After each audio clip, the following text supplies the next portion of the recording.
The greatest American alive. The greatest American alive. The greatest American alive. The greatest American alive. The greatest American alive.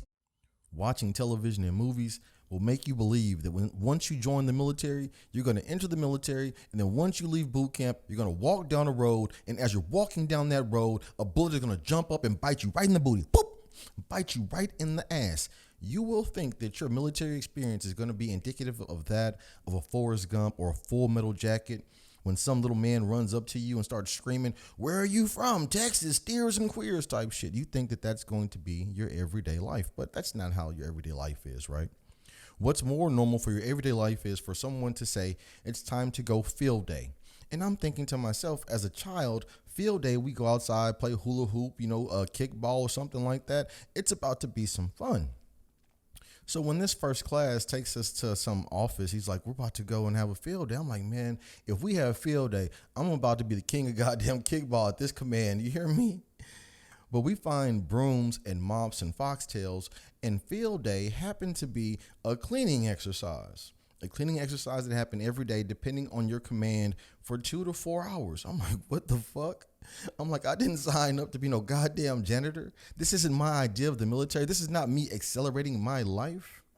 But then that's when I came to realize, as you talk to the other individuals and you see why they enlisted and what their jobs are, that the United States military is nothing more than a jobs program. A big ass expensive fucking jobs program, right? A person will come in and be a cleaner for 4 years. And then after being a cleaner for 4 years, walk out in the world and go to college for 4 years and be entitled to VA benefits. I'm not shitting on any one of my servicemen. If you don't know, then you'll never have an understanding of how we call these people heroes. It made me feel so strange, right? It made me feel like I go to a diner, and this beautiful waitress will come and serve me, and she's, "Thank you for your service." And it feels so sweet. It's flattering, right? I'm like, "Lady, I just spent all day cleaning and doing bullshit grunt work. And your first 2 years in the military, they might be like this, especially if we're not fighting a war specifically at that time, or if your rate doesn't go to war." And so once I realized that the United States military was a jobs program, and how we have somebody being paid to cook food and push papers. There are so many different jobs. You go to the United States military website, Marines, Navy, Air Force, and they'll have a fucking list of all these different jobs that you can do. You could probably be a goddamn ditch digger, all types of fucking crazy jobs. This is a federal jobs programs for the American citizen. And I'm like, damn, this is an amazing thing when you think about how many people are employed by the United States military. And when you look at the world that we live in, and we're using our military cheap labor to go and defend other people and protect other people. We're spending American dollars to defend other folks. And so when I see this wonderful jobs program that we use to outsource to other countries, I'm like, damn, we could have a federal jobs program that we could have right here in the States to do all the bullshit grunt work that needs to be done in the motherfucking States. Man, we could have federal goddamn employees cleaning and servicing buildings, because that's what the United States military does. You come in 18 years old, you don't have any college degrees or anything, and they train you. They train you to do a very specific job, right? The United States military is a federal jobs program. And all I'm saying is that as poverty is killing Americans, niggas is dying poor, and we're talking about the unemployment rate. And right now, as we're coming out of this terrible crisis, we look at the landscape and they just fucking burning cash. We done spent like $6 or $7 trillion in this last year alone. And somehow we have to put America back together again and pay back all that fucking money and continue to go forward without a hiccup. And we know there are going to be hiccups because there's always natural disasters, personal crises. We have to get this stronger. We have to get out of this situation stronger than we were before. And the only way we do that is to have some creative solutions, to look into the minds of people, to good Americans, and listen to their stories and say, damn, what's your experience? What have you gone through? And what have you gone through is going to help us get out of this nasty situation. I don't look for no fucking experts. I have come to find that no matter how high you go on the chain of command, somebody in that motherfucker don't know something. They're just guessing or following and taking orders. The real heroes are the people doing the goddamn work. You, the greatest American alive. You are the greatest American alive by the way that you live your life every day. You are the true blue motherfucking hero.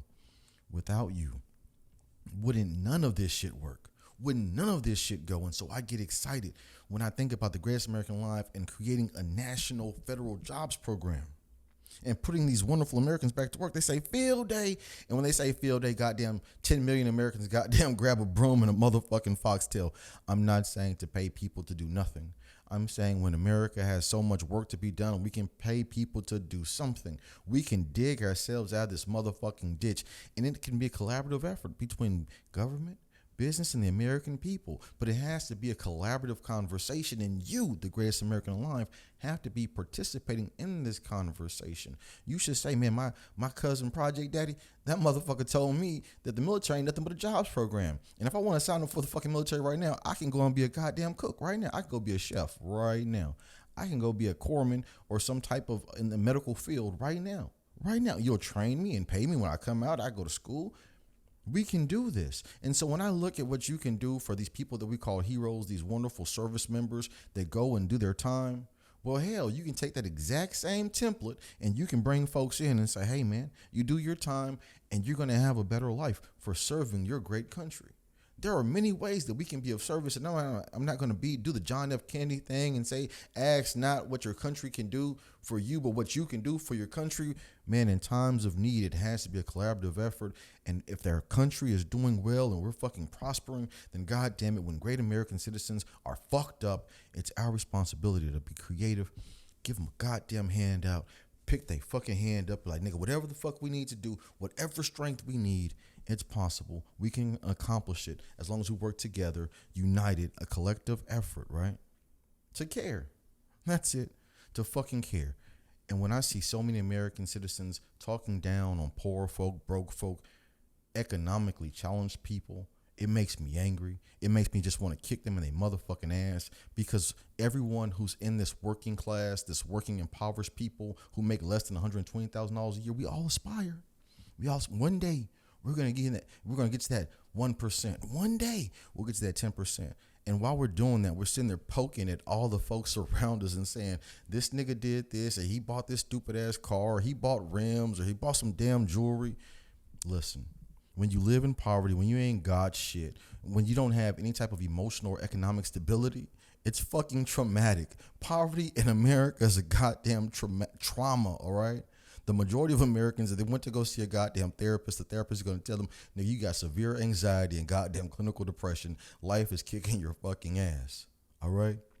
And so if we're going to address the American population, we're going to goddamn give them a comprehensive way to improve the quality of their lives. Not because it's a handout or not because it's charity, because we want to make America the greatest nation on the motherfucking planet.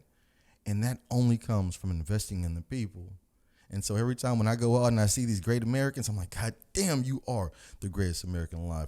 Tip big, support each other, love one another. God damn, you are the motherfucking greatest American alive. You are the greatest American alive. The greatest American alive. The greatest American alive. The greatest American alive. The greatest American alive. The greatest American alive.